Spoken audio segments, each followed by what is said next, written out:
Please remember that the complete information for the class that you are about to view is at elithecomputerguy.com. Not only do we have our videos there, but we have part lists, diagrams, pictures, and even complete code examples. So if you are watching this video and you want more information, please go to elithecomputerguy.com. Welcome back. As you know, I am Eli the Computer Guy, and in today's class I'm going to be showing you how to parse the XML output from Nmap using PHP. So Nmap is a very useful command line tool that allows you to scan your local area network and be able to pull things such as IP addresses, MAC addresses, the vendors based off of the MAC addresses for the specific devices, ports that are open, and a few other things. I've shown you how to use Nmap in the past, and basically with Nmap, it can either print out to your screen or it can print out to a text file. So I've shown you how to print out to a text file. One of the other things that you can do is actually print out to a text file in XML format. So XML is basically a styling type format. It looks a lot like HTML, but what it's very useful for is it formats all of the information, so it's very easy for a script to be able to go through and be able to read the file and pull out the specific information that you want. So in today's class, what I'm going to show you how to do is basically show you how to pull out the IP address for the devices, show you how to pull out the MAC address for the devices, show you how to pull out the vendor of the devices, show you how to pull out the host name if that's discoverable, and show you how to pull out the open ports that are presented within that output. So what we're going to do is we're going to have PHP read through the XML output, basically be able to pull this information out, turn this information into values for variables, and then today all we're going to do is then print out those values on a report, basically within a web browser. But the important thing to understand here is as soon as you can turn something into a value for a variable,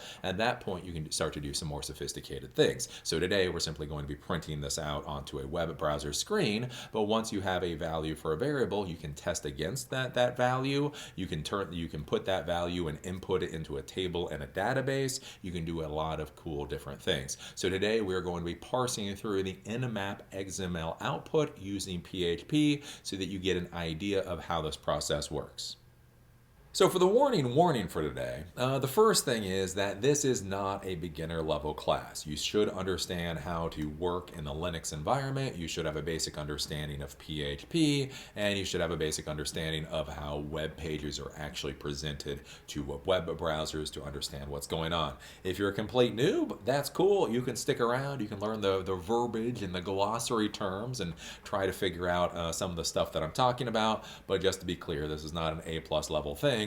You do need to know Linux system administration. You do need to be comfortable with PHP, and you do need to be comfortable basically with the whole web administration world. Beyond that, one of the things that I'll say is you do need to turn on error reporting in PHP. So when you go through and you're trying to parse text files using PHP can be quirky. Quirky is the word. And if you don't turn on error reporting within php.ini, many times you will be simply presented with a blank page on your web browser for this particular project, and you're not going to know what's happened. Again, you may have one small stupid ass error on one line of code, but that error is enough to simply not have the page show up, and so you're going to be ripping out your hair. By having the error reporting on, you will be able to see, okay, on line 44 there's something wrong with my variable. You screw around with line 44, hopefully that fixes it. The other thing that I will warn you today is that we're going to be parsing an XML file. Parsing an XML file adds a little bit of quirkiness, a little bit of its own quirkiness. The reason is remember, XML files look a whole hell of a lot like standard HTML files. So basically you're using tags within that kind of HTML syntax type thing. And so when you're copying text and basically you're presenting in the web browser, sometimes you'll copy too much text, but you won't be able to see it in the normal web browser because the web browser will interpret that additional text as HTML. right? So again, with the tags, with the brackets, with all of that kind of stuff, sometimes what's going to happen is you're going to be looking at the web page, basically the printout, and it's going to look like crap. And some of it you're going to understand why there's a problem, but other things you're not going to understand why there's the formatting issues, why there's the problem, right? When you're looking at the normal web browser output. The reason is because you're only being presented with what the web browser thinks a user is supposed to see. Anything it believes is HTML tags, it's going to hide from view, right? So one of the things you're going to need to do is you're going to need to open up the source, basically do an inspect. So if you're using like Google Chrome, inspect the page, or basically see the source code for the page and see what is actually being written or presented to the web browser. And what you'll see many times is you'll have the normal text. You'll have like the IP address or the MAC address or the host name or whatever else.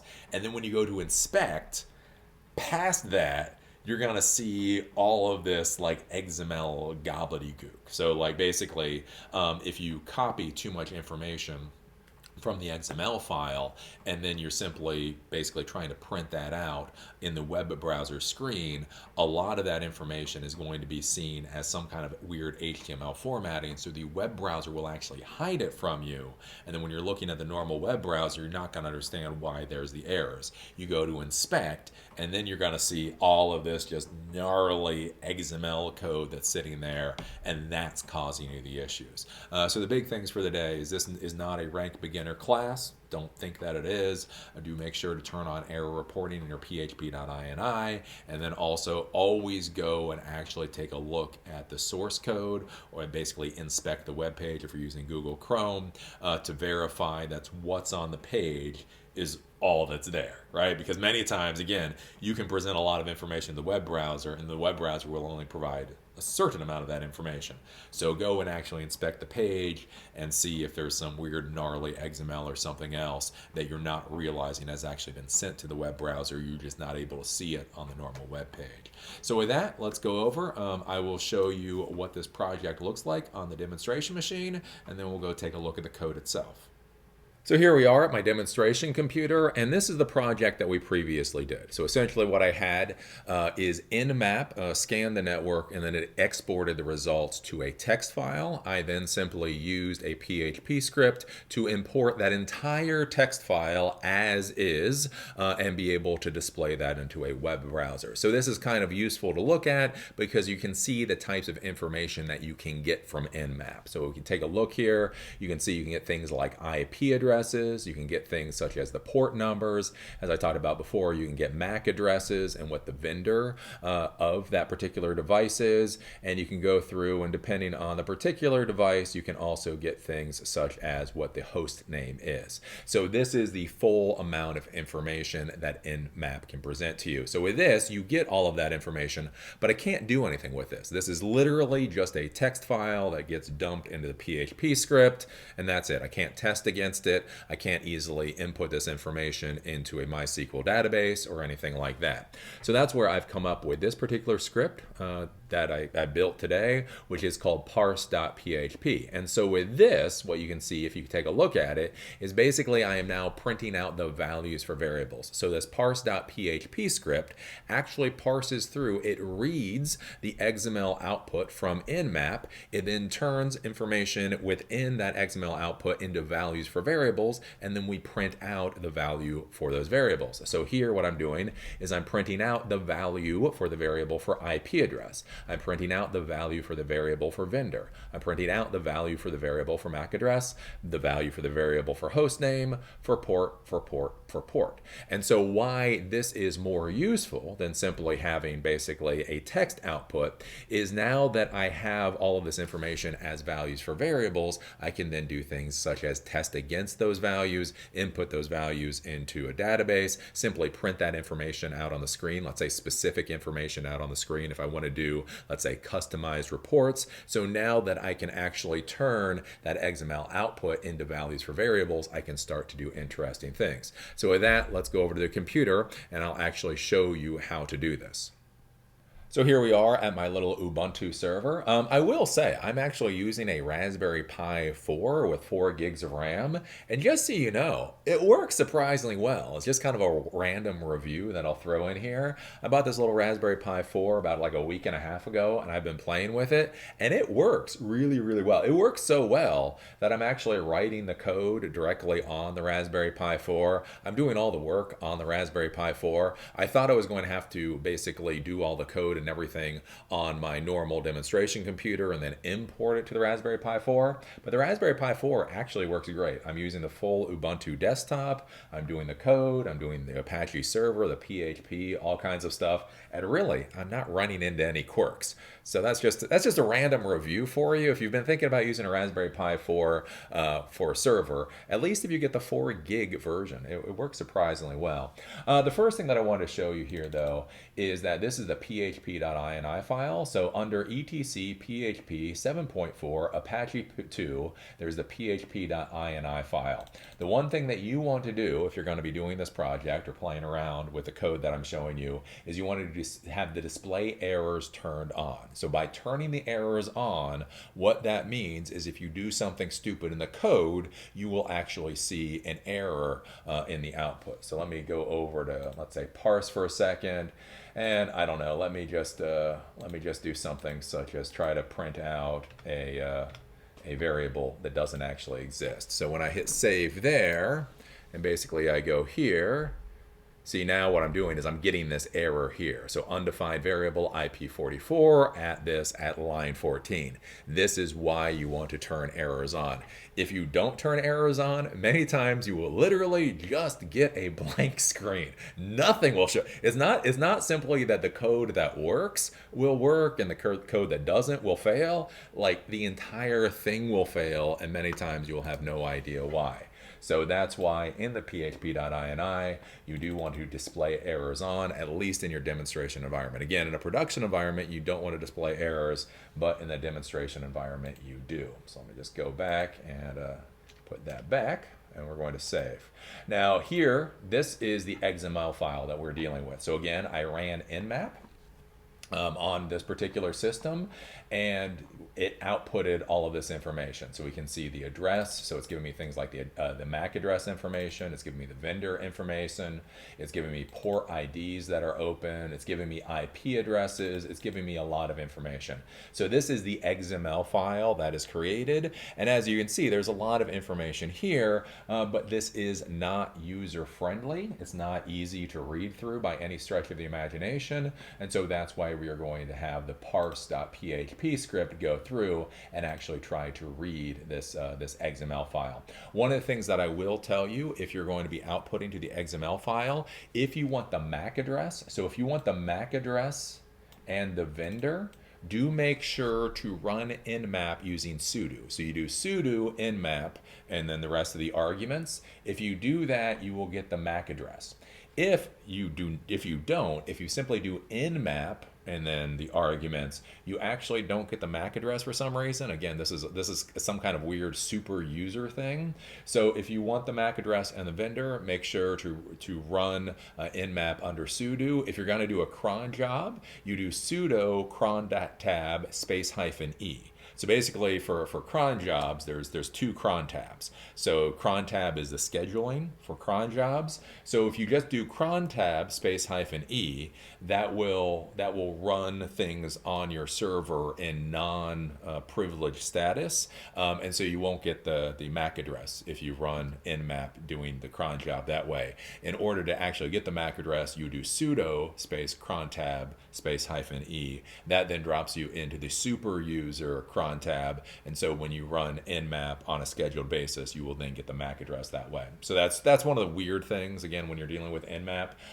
If you want to get everything, just run nmap from the sudo. That will get you everything you need. And so anyways, you get all of this information, and so what we need to do is we need to turn this information into something that's a little bit more user-friendly.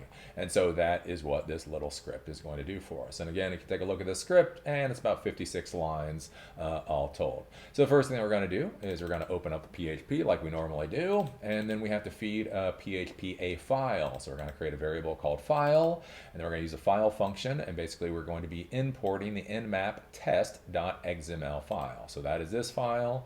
And so we're going to be importing this into our PHP script. Then we are now going to do a for each. So essentially what we're going to do is we're going to loop through the file line by line. So using the for each, what this does is every single line in the file, what we're going to go do is you're going to go through and read each line and then try to grab out the information that we care about. So when we're looking at a line, see how I have a line number here, so 58. So this is a line, and this is a line, and this is a line, and this is a line. But to be clear, this whole thing, 62 is a line, and then 63, and then 64, and then 65, 70, all of this is a line. So what it's going to do is it's going to step through line by line, and then it's going to look for specific information to then try to pull out. As we go down, the first thing that we're going to do is get the IP address. So we simply want the IP address. And if we go over and we take a look, basically what we're going to be doing here is we're going to be grabbing this IP address here. So what we're going to be doing initially is we're going to be getting the device and the IP address. So if we go back and take a look, we're going to say if, and then we're going to say string position. So basically string position, we're searching to see if something is within this specific line. Again, it's going line by line. And so what I'm going to be looking for is I want something that is unique to lines that have the IP address, right? So when I go to nmap.test, what I'm looking for is I'm looking for something, right? So I want the IP address. I want the line with the IP address, but I need to figure out something unique. So if I simply say address, well, MAC address also has address. If I have address equals, MAC address also has address equals. And then address type, so if I'm going through and I'm looking, what I find is for the lines with an IP address, a wording that is unique here is ADDR type equals quotation marks IP4 close quotation marks. So this is unique to lines that contain an IP address.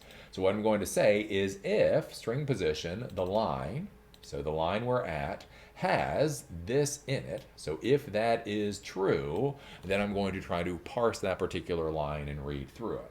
The next thing that we're going to do is this preg match is a function. This is basically a pattern matching function that allows you to copy out information from a line. So now that we know this is the line that we're dealing with, right? What I want to do is I want to grab out a small chunk of this line so that I can try to clean it up a little bit.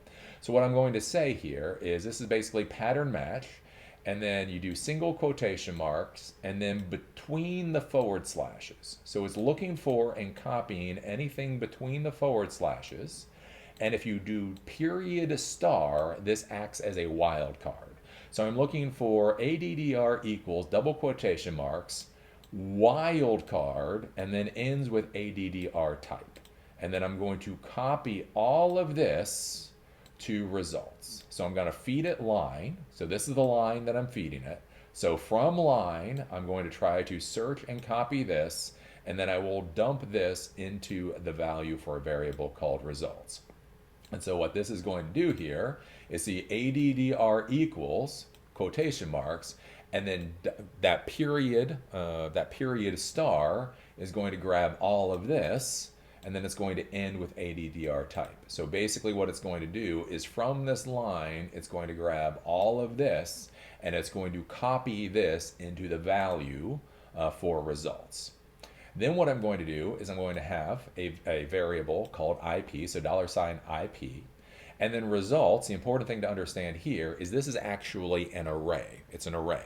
So what I need to do is I need to turn that array into a string. So the implode function will turn results into a string and then set that value to IP. So IP is now going to be a string that says all of this right here, right?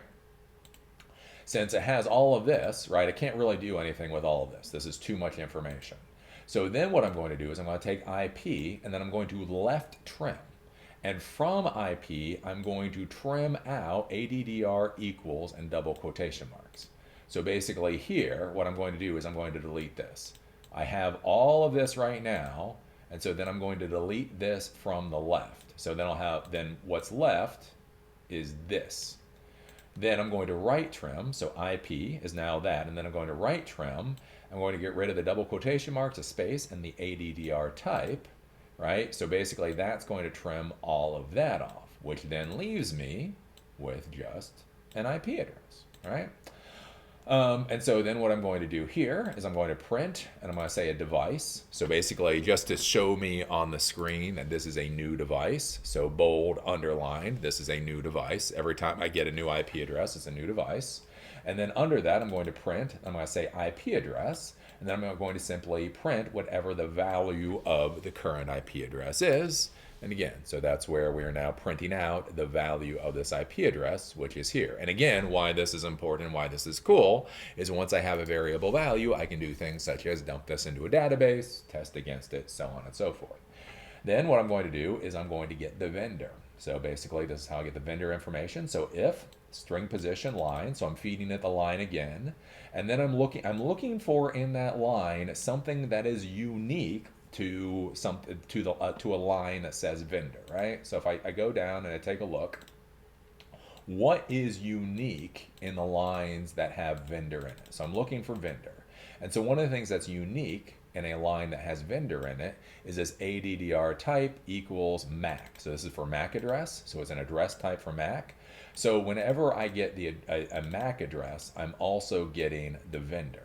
So what I'm going to say is if ADDR type equals MAC, then I want to parse that line. So if this is in the line, if that equals true, then what I'm going to do is, again, this preg underscore match, I'm going to pattern match, and I'm going to look for vendor equals, double quotation marks, wildcard, close double quotation marks, from line, and I'm going to put that into results. So basically what I'm going to be doing here is I'm going to be copying this out. So I'm just going to be copying this out, vendor equals, netgear, close double quotation marks.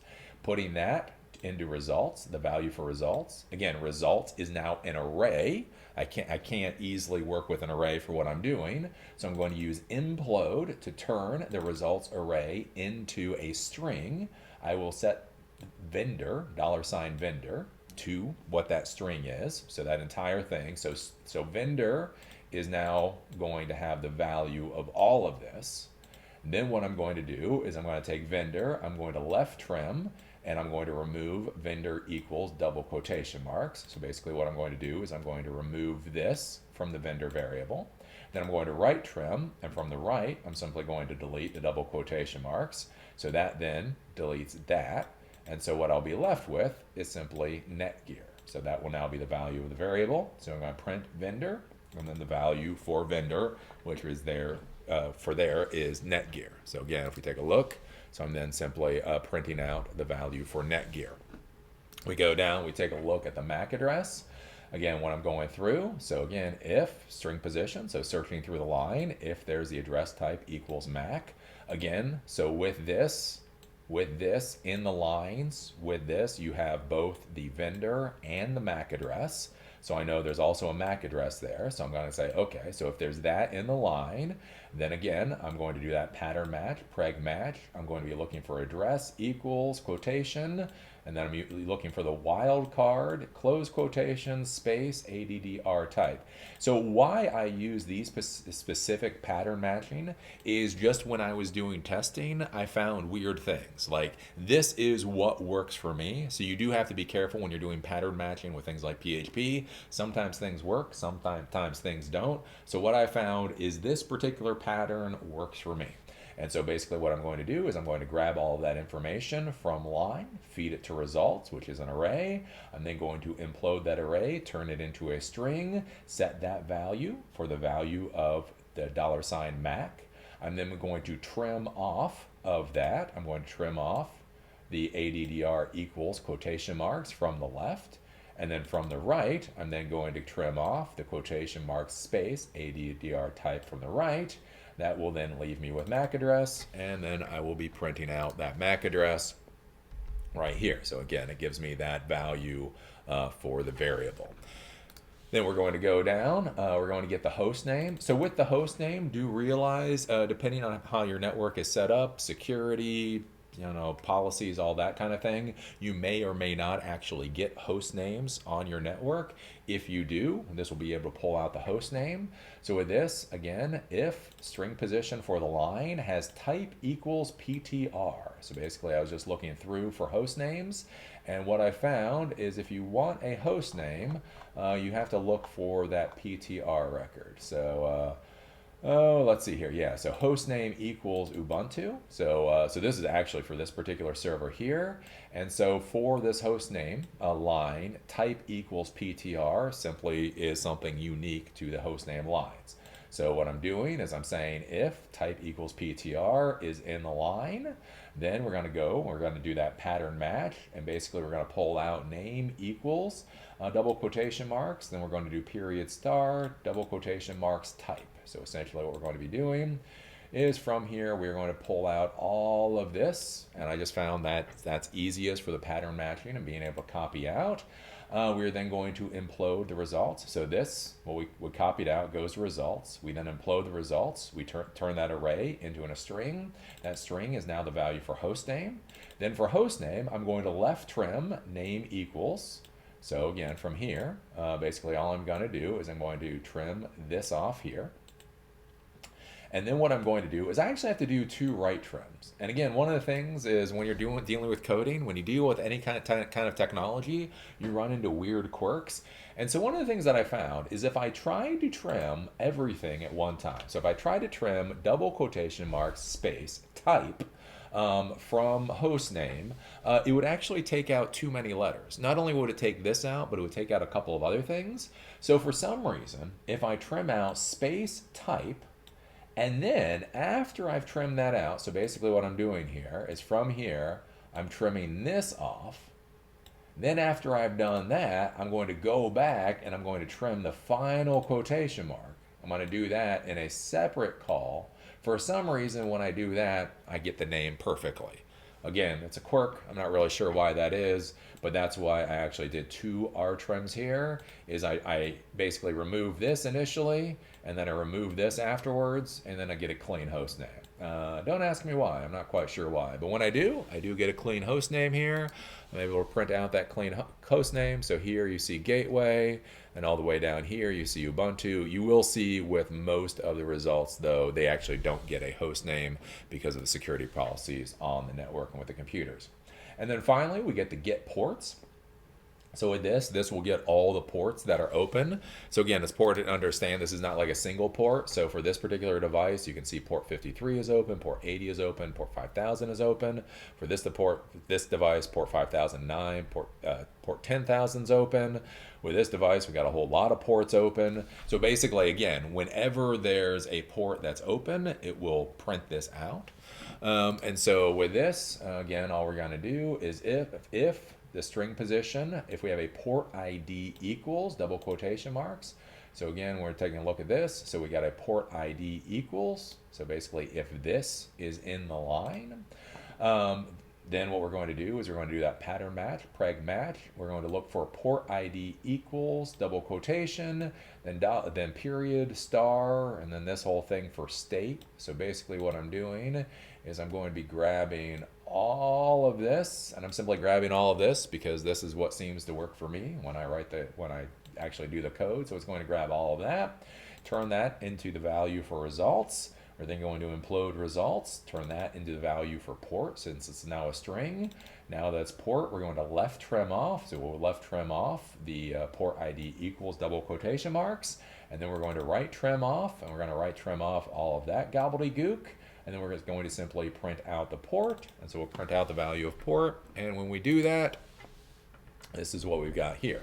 And so basically what it's simply doing is it's going through each line, and then based off of the information there, if it sees an IP address, it'll print out an IP address. If it sees a vendor, it'll print out a vendor. If it sees a MAC address, it'll print out the MAC address. And if it sees a port, it will just keep printing out the ports. And the nice part about this is I'm not doing any arranging here. I'm not doing any sorting. So like normally when you deal with an array or something like that, you would have to deal with sorting the information so it prints out properly.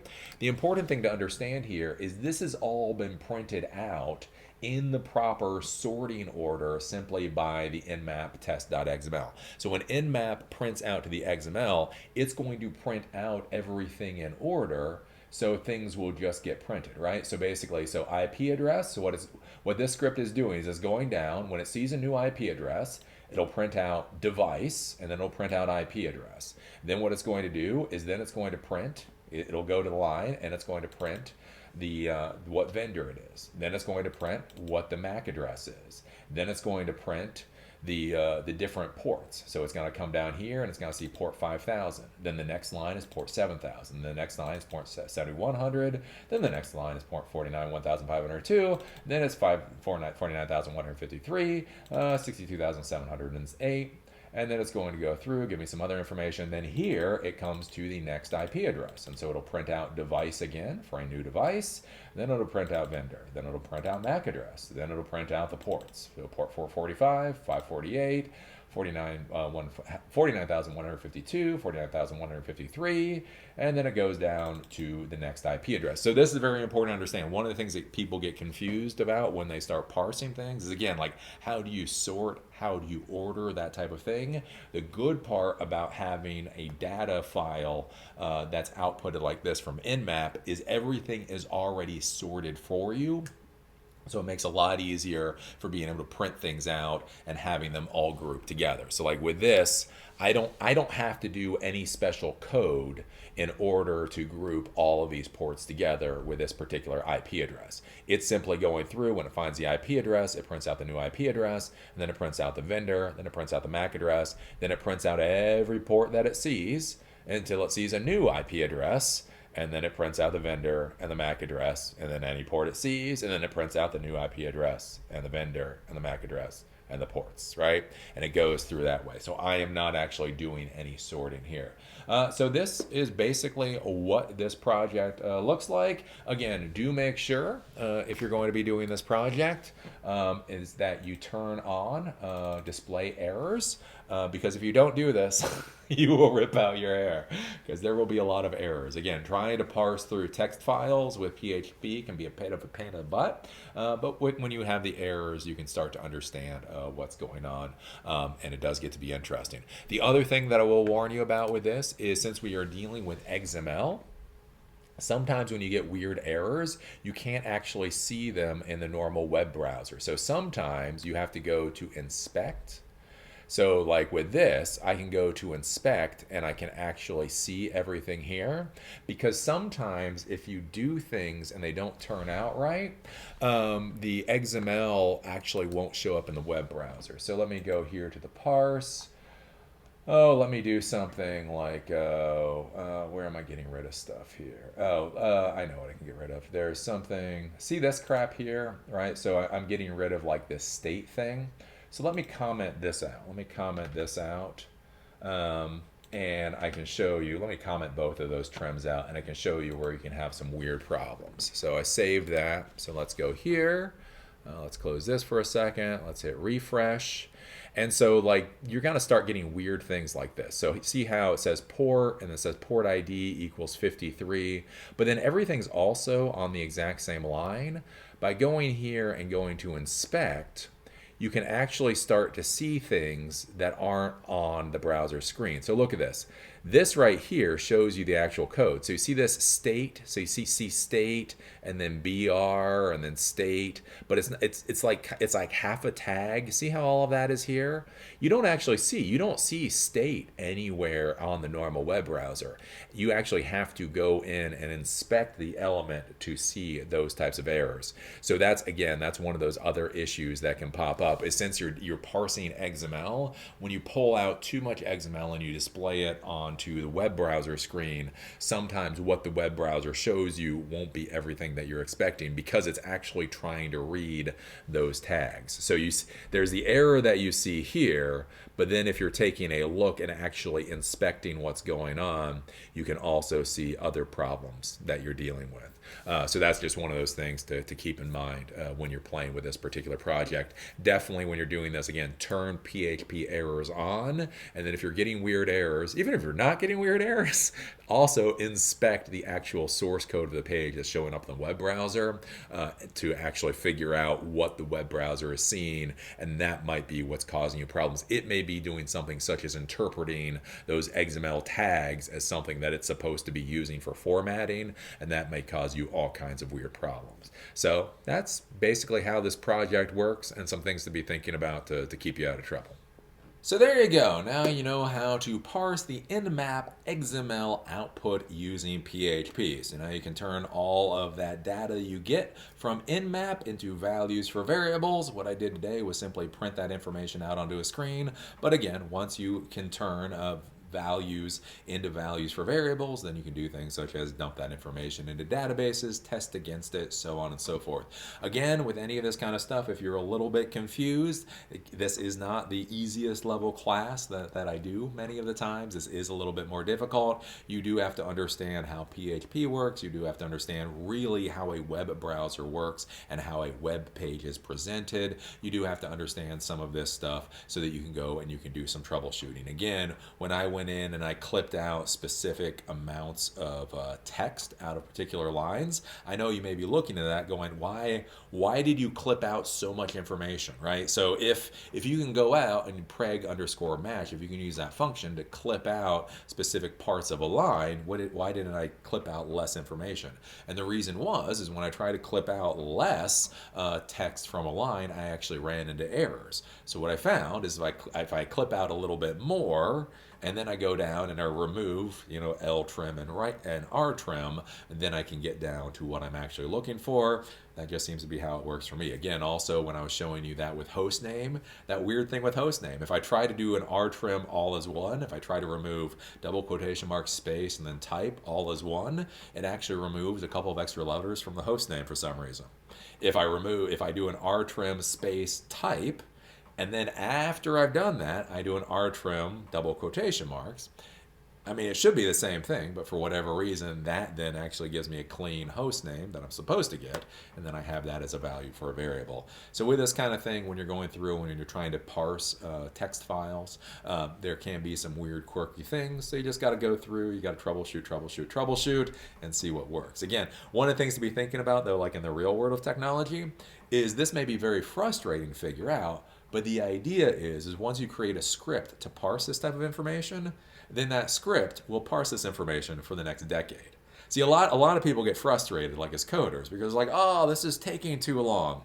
But what you have to understand is you take all the time to actually create a script that works well to parse text files or whatever else, and then you have that script run automatically 1,000 times a day, and it'll continue to do that for a decade, and everything will be fine.